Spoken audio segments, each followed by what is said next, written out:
If you give a little more than you take, and if you try to fix more than you break, if you're the kind who takes the time to help a stranger in the rain, there's a place for people like you. Mmodzi mwa anthu amene agwira ntchito za utsogoleri wa dziko lino kudzera mu njira za ndale ndi malemu John Tembo. Mpulogalamu yapadera tikupatsirani mbiri yawo ya John Tembo mogwirizana ndi zomwe ife a Malawi Broadcasting Corporation tili nazo. Izi ndi zinthu monga kucheza nawo komwe takhala tikujambula m'madera osiyanasiyana mu moyo wawo. Koma kodi a John Tembo anali ndani? There's a hand to hold. I believe when your days down here are through, there's a place up there for people like you. John Tembo anabadwa pa 14 September mchaka cha 1932. Iwo amachokera m'boma la Dedza ndipo ntchito yawo yoyamba inali ya uphunzitsi. Kuchokera mu zaka za 1960 mpaka na 1994 iwo anali mmodzi mwa nsanamira mu ulamuliro wa president woyamba wa dziko lino Dr. Hastings Kamusipanda. Mpulogalamu yathu ina ya Tracking the Legends, a John Tembo anafotokoza mwachuchuchu kuti bambo wawo anali m'busa kotero kuti iwo ankakonda mapemphero komanso maphunziro. Program ya Tracking the Legends inali yomaliza kujambula ndi ifa wailesi ya MBC mu moyo wawo. Ndawulira makamaka masukulu kapena nditi malo mmene munali maphunziro chifukwa abambo wanga anali abusa. Ine ndabadwa iwo ali mlaliki asanasanjike dzanja kuti ndi mbusa kuyambira standard 1 koma tikafika mpaka station 5. Station 5. Chabwino. Ndiye kuchoka after what was known as standard 5. Tinkapita no secondary. Secondary kunali zaka 4. Ntasiriza maphunziro anga secondary ndapita ku university. Ndenda imeneyo ku university ndikunena kuti ndatuluka mdziko muno kupita kwina. Chabwino. Napita ku Lesotho. Ndiye ndakapita kumeneko maphunziro anga. Chabwino. Mmachita maphunziro anji ku Lesotho? Ndinkaita degree ya BA, Bachelor of Arts. Ndi maphunziro ake umene koko ku university maphunzira kuti mudzakhale chani zidali zomwe zokhudza ndi uphunzitsi fa nkumene tikupita chifa tinamva kunena zokuti mudali mphunzitsi. Ndiye maphunziro amene munkachita Lesotho anali a uphunzitsi? Ayi. Oho. Anali general. Oho, just general. General. Chabwino.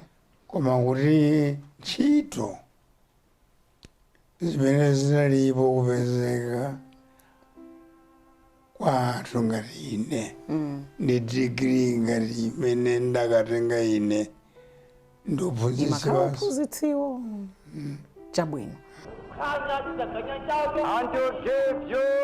mbiri imati Atembo anali munthu wakuda komanso wachimalawi oyamba kusankhidwa pa udindo wa nduna ya zachuma kutenga malo mwa Sir Henry Phillips.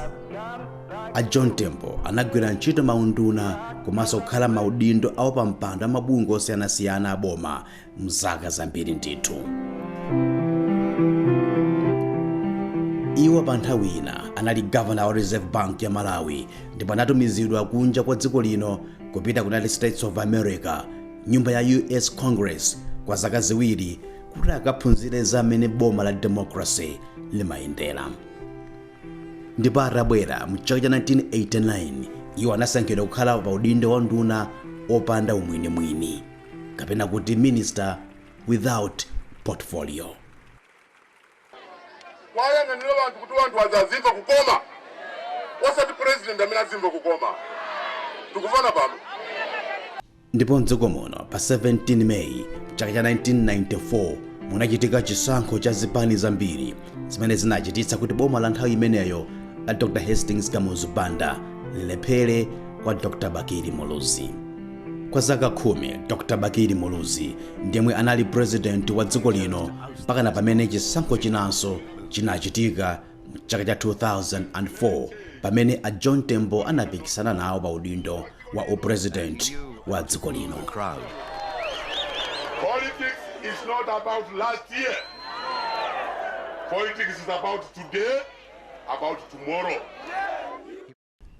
Ndipo mwezi wa August mchaka cha 2007 a John Zenasi Ungapake Tembo anakana kulowa mu mgwirizano wa chipani chilichonse pa chisankho cha 2009 komabe zinachitika kuti analowa mgwirizano ndi chipani cha UDF pamene a Brown Mpinganjira anali running mate wawo.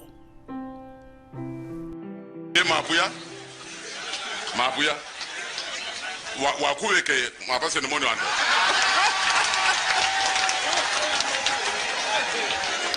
You Dr. Bingo Mtarika anapambana pa chisankho kuchititsa kuti chipani cha Malawi Congress Party chikhale chotsutsa boma ndi kuti iwo a John Tembo akhale pa udindo wa mtsogoleri wa zipani zotsutsa boma mu nyumba ya malamulo. to be united. Ndipo pa 2 June chaka cha 2009 a John Tembo analumbiritsira pa udindo wa phungu wa nyumba ya malamulo wakumwera kwa boma la Dedza. I should do now. Linali tsiku limeneli pa 2 June 2009 pamene ine nakhala pansi ndi kucheza nawo pa zinthu zina zambiri zokhudzana ndi ndale komanso tsogolo la dziko lino mu nthawi imeneyo. Congratulations, Honorable, for making it again in 2009 National Assembly. Thank you. Tell us, how was the struggle, Honorable John Tembo? Every general election is tough because you have to do the campaigning. This one was no exception. Why was it not exceptional? Because there are so many people contesting at the parliamentary level as well as presidential level. Tell us, who is Honorable John Zenasi Ungapake Tembo? John Zenasi Ungapake Tembo is me. You are looking at him now. I come from Dedza district. I was born and grown up in Dedza district. My parents are from Dedza district. They are late now. I went to school there. Not only went to school there, but I also taught there. Now, tell us, we have had these general elections this year. The political landscape, Honorable John Tembo, has completely changed. You might have agreed with me or not, but how do you see now political platform in this country? How do you assess it? We have just had a general election, and the swearing in is the first event after general election. And I think we should wait and see how it will unfold as we go along. But I'm very happy to be a member of this parliament. Nyumbayi pa nthawiyo inabweretsa aphungu amaluso awo osiyanasiyana zimene zinapereka chiyembekezo kwa anthu ambiri kuti zokambirana zawo zizikhala zakupsa. Iwo nkuyankha kwawo anati ndi zoona komanso zofunikira kwambiri kuti zisankho zilizonse zizikwanitsa kubweretsa anthu anzeru komanso amaluso osiyanasiyana. Every general election should bring in some young people, young blood. The party I represent, the Malawi Congress Party, is no exception. We have always built in young blood, and we have some now. Even during the last parliament, we had some very young blood. Then how will you ensure that come the deliberations time that you'll be discussing issues that are to do with Malawians? How do you foresee that particular time? How are you waiting anxiously? How is your waiting that we'll be having deliberations and you in Parliament? Not waiting anxiously. We are in it. And in the case of Malawi Congress Party, we always have a caucus. Every time there's an issue, before, during, and after Parliament. We'll continue to do that. We consult each other in order to establish policy issues, common ground, and also exchange views and ideas before formulating our policy decisions. Ndinatenganso mwayi owafunsa kuti iwo amafuna kuti akadzamwalira anthu andera lawo komanso anthu onse mdziko muno adzawakumbukire bwanji. Pamenepa iwo anati mzimu wawo udzakhala okondwa ngati anthu atawakumbukira ngati munthu amene anadzipereka mu moyo wake onse kutumikira dziko la Malawi m'madera osiyanasiyana. Finally, after all is said and done, Honorable John Tembo, what do you want people in Malawi, all in the South, to remember you for? The press, including TVM. Including us as well. Yes. The press, including TVM, always say that I've been there a long time. There must be a reason why I have been honest to my party, and I advise them both in Desert and the country to be committed to their party. That we shall stand united, and I just hope that as a God-fearing nation, we shall allow God to come before us, because if we don't do that, we have failed.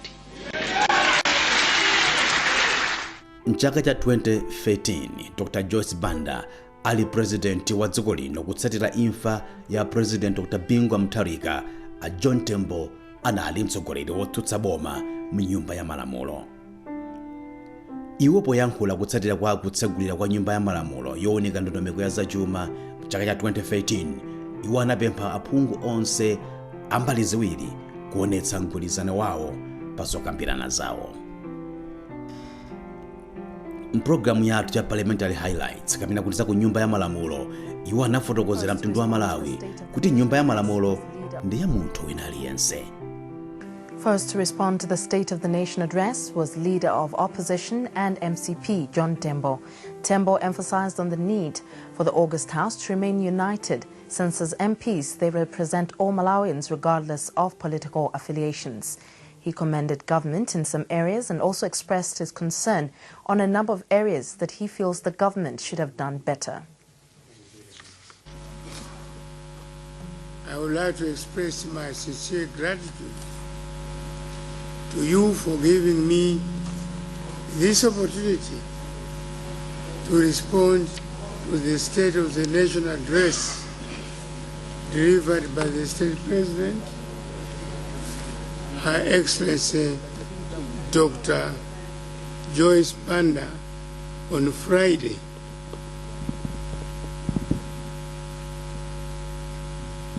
(17th May 2013, on the state opening of the 2013-2014 budget meeting of Parliament.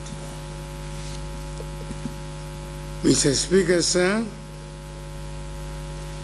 I think that one of the major issues raised by the state president was an appeal to all of us to be united as part of the Malay nation. I couldn't agree with him more than I should do now. Mr. Speaker, sir, sometime when I drive on the avenue to Parliament, this house, which is supposed to unite everybody in Malawi, I find that the avenue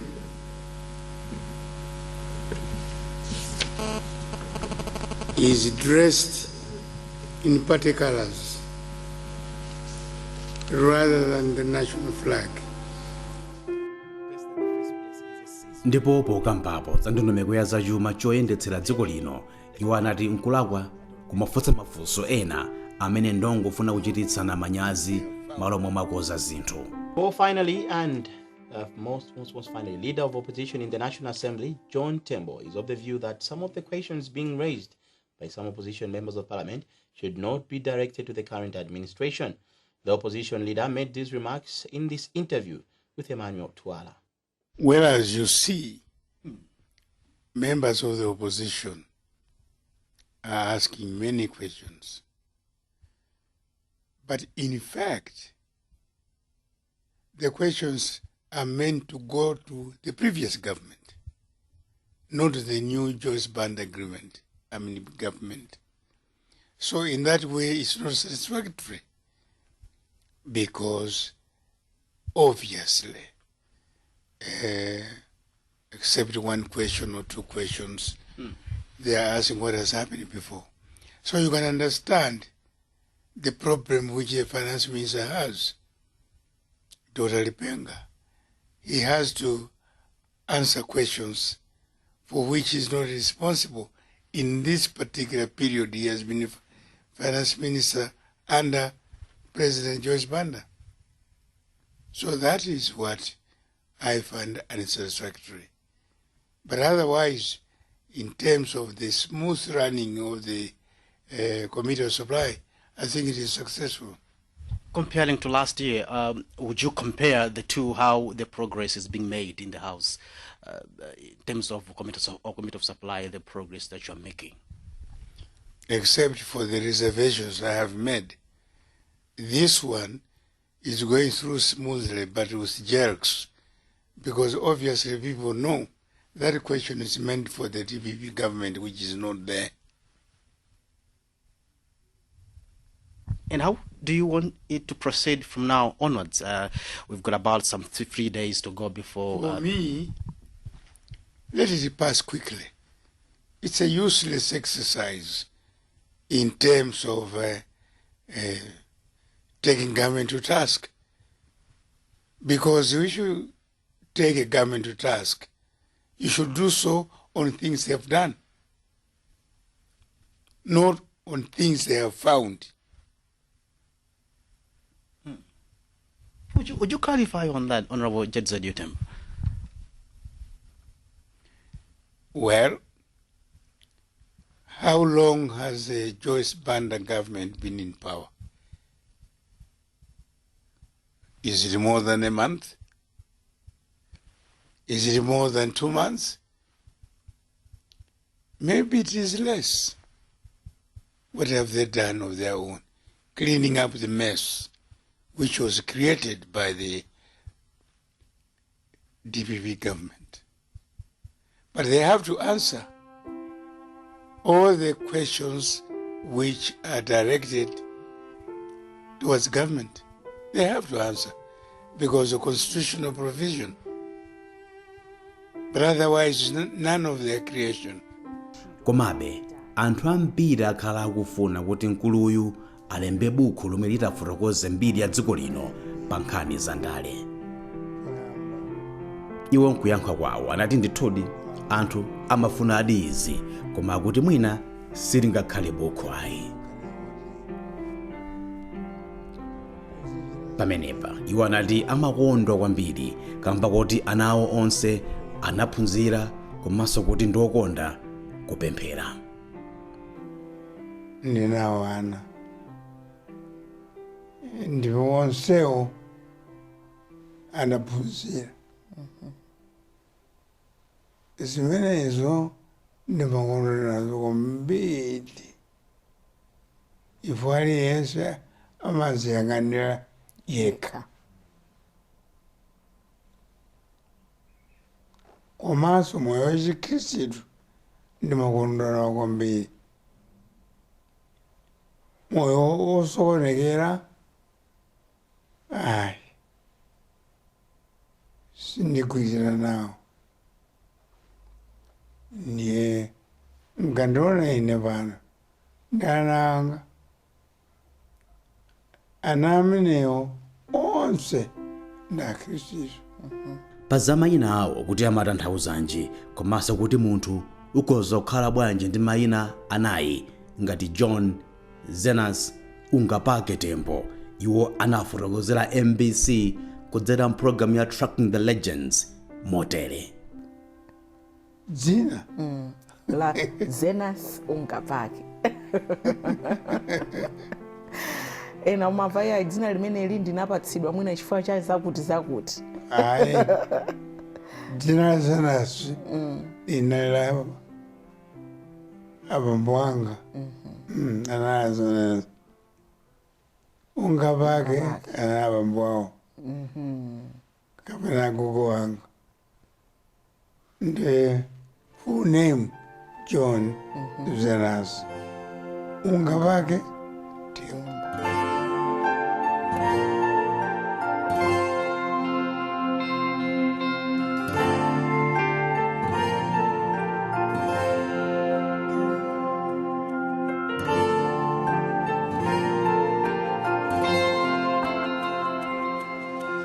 He who makes the rivers run to desert land.